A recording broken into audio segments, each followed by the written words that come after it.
Hello everyone, you're welcome to class. I am Olurunke, your pattern instructor. So today I'll be taking you through how I read my tape measure. I hope you enjoy the class. Thank you. Welcome to class. I'll be taking you on how I read my tape measure. So what I have on the card is a representation of my tape measure. So from line 0 to line 1, you have 8 lines. Starting from here, 1, 2, 3, 4, 5, 6, 7, 8. So then how do I read my tape measure? So I will start, this is the starting point, so we are not going to be referring to this first, the 0 line. So picking this first line, I'm going to write it as 1 out of 8 lines, and I would want to write it as 1 over 8.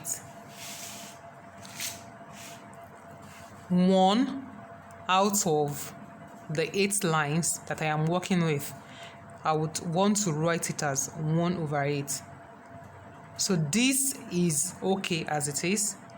So to read this first line, I will read it as 1/8 of an inch. 1/8 of an inch. Then I will move to the next line, that's the second line, that is slightly longer than the first line. I'm going to write it as 2 out of 8, which can be written as 2 over 8. From our basic mathematics, this can be expressed in its lower terms. That means I will divide through by 2. So 2 will go in 2 once, and 2 will go in 8 4 times.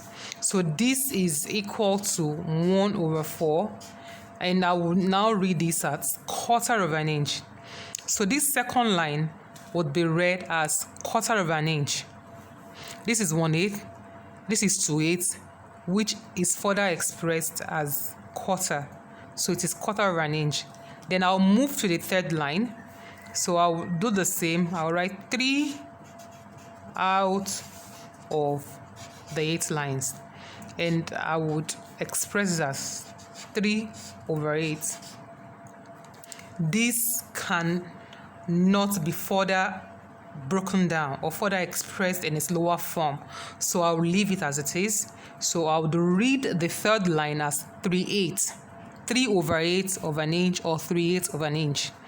Then I'll move on to the fourth line, that is the fourth line out of the 8 lines. So I'll further express that 4 over 8. This can be expressed in its lower form. So meaning I will divide through by 4. 4 will go in 4 1, 4 will go in 8 2 times. So this is 1 over 2, or 1/2 of an inch. So the fourth line is going to be read as 1/2 of an inch. 1/2 of an inch. 1/2 of an inch. Then I'll move to the fifth line. Moving to the fifth line, I'll write as the fifth line out of the 8 lines. So I would write it as 5 over 8, and that is it. I can't further divide, so I'll read it as 5 over 8, or 5/8 of an inch. So the fifth line would be read as 5/8 of an inch. Now I'll move on to the sixth line. So I will write 6 out of the 8 lines. I will express as 6 over 8. This can be expressed in its lower form. So I will divide through by 2. 2 will go in 6 3 times. 2 will go in 8 4 times. So this is equal to 3 over 4, or 3/4 of an inch. So the sixth line is 6/8, or 3/4 of an inch. Then the seventh line 7th line out of the 8 lines will be expressed as 7/8. It is perfect as it is. It can't be further divided, so it's going to be read at 7/8 of an inch. The 7th line is 7/8 of an inch.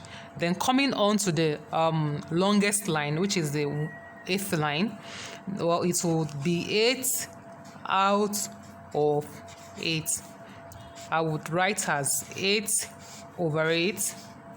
So this would go once, this will go once. So this will give me one whole number. So that is where I have my 1 inch. 1 inch. So the 8th line is where we have the 1 inch. So now let's take this example. This point hex now, example number 1. So if I want to read this point hex, how do I go about it? I'll read the nearest whole number.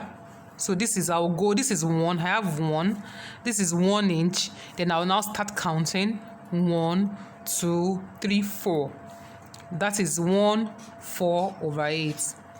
Remember, this can be further expressed in its lower form. So it's also equal to 1/1/8.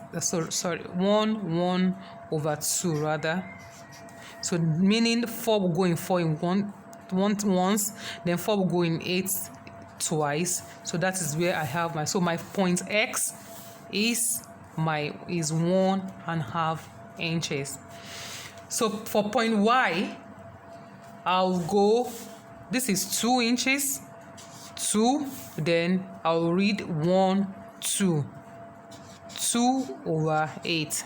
So this would give me 1/4. So this, my point Y, would be read as 2.25. 2.25. Then the next is point L. Point L will be read as 2 whole number. Then I'll read 1, 2, 3, the 3rd line, 3, 8. So point L is 238. 238 for short. 238 for short. Then the last point R. How do I read my point R? My point R is 3 inches plus 1, 2, 3. 3 inches, 3/8. So point R will be read as 3. If you have enjoyed the video, kindly like, share, and subscribe to my channel. Please do not forget to drop your comments, your message, your questions and suggestions in the comment section. Thank you.